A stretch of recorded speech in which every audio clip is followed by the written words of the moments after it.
Hello market शैलियंस। आज हम बात करेंगे गोल्ड यानी सोने की कीमतों के बारे में और उसको किस तरीके से आने वाले हफ्ते में ट्रेड या इन्वेस्ट किया जाए, जो इस समय अपने रिकॉर्ड लेवल के आसपास ट्रेड करता हुआ नज़र आ रहा है।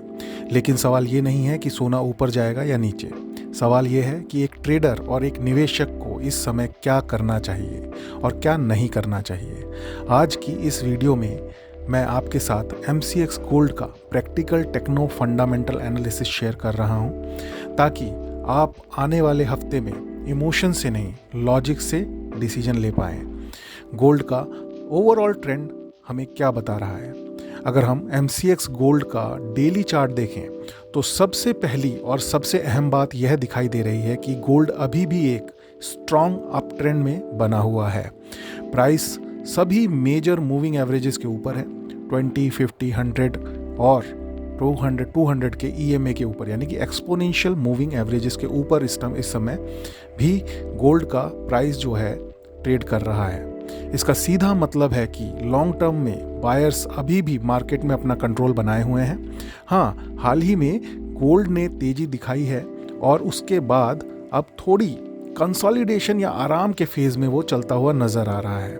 लेकिन ध्यान देने वाली बात यह है कि कंसोलिडेशन हेल्दी है, पैनिक वाली नहीं है।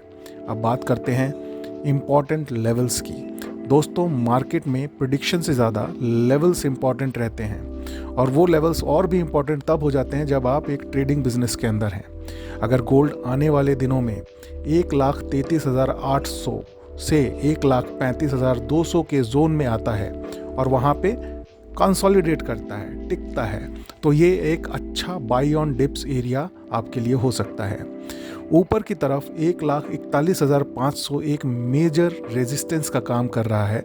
अगर गोल्ड इस लेवल के ऊपर डेली क्लोज देता है तो आगे 1,46,000 से 1,47,000 तक का मूव भी पॉसिबल हो सकता है।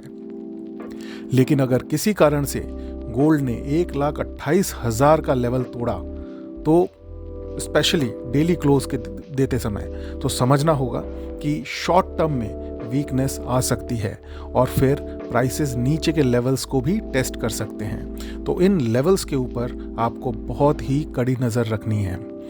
ट्रेडिंग वालों के लिए प्रैक्टिकल स्ट्रैटेजी क्या होनी चाहिए?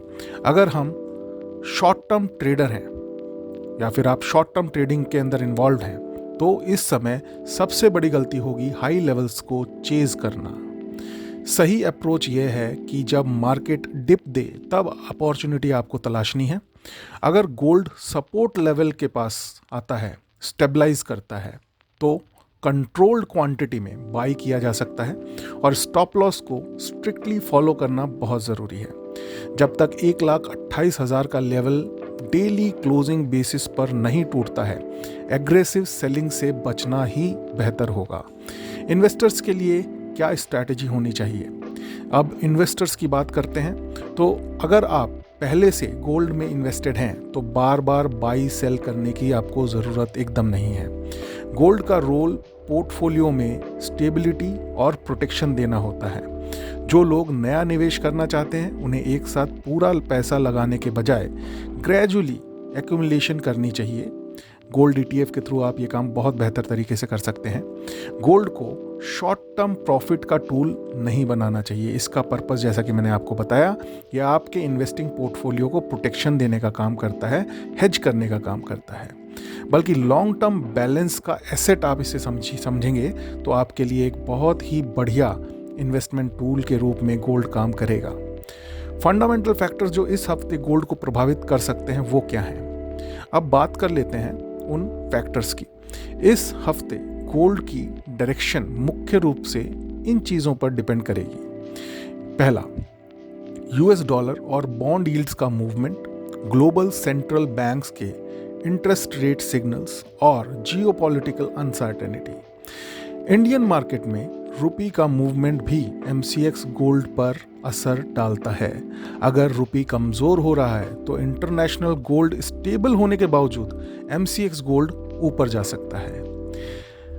फाइनल कंक्लूजन दोस्तों, तो फाइनली गोल्ड अभी स्ट्रॉन्ग जोन में है, लेकिन ये वो समय नहीं है जब बिना सोचे समझे डिसीजन लिए जाएं, चाहे आप ट्रेडर हों या इन्वेस्टर। फोकस होना चाहिए डिसिप्लिन, लेवल्स और रिस्क मैनेजमेंट पर। मार्केट में सरवाइव वही करता है फ्रेंड्स जो प्रेडिक्शन से ज़्यादा प्रोसेस के ऊपर भरोसा करता है।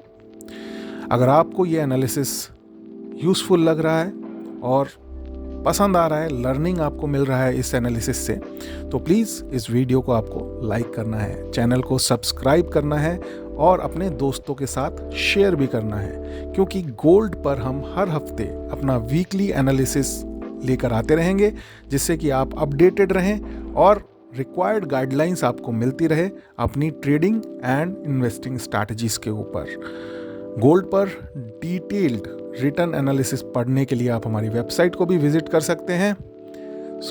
ये था आज का हमारा गोल्ड पर वीकली एनालिसिस। आपके कोई क्वेश्चंस हो, कोई क्वेरी हो, आप कमेंट में डालिए। It will be an honour for us कि हम उन क्वेरीज के ऊपर आपको रिस्पॉन्ड कर पाएँ और आपको एक क्लैरिटी दे पाएँ। तो दोस्तों, जुड़े रहिए मार्केट शाला के साथ। Do trade, do invest and seek financial freedom with market Shala. Bye bye.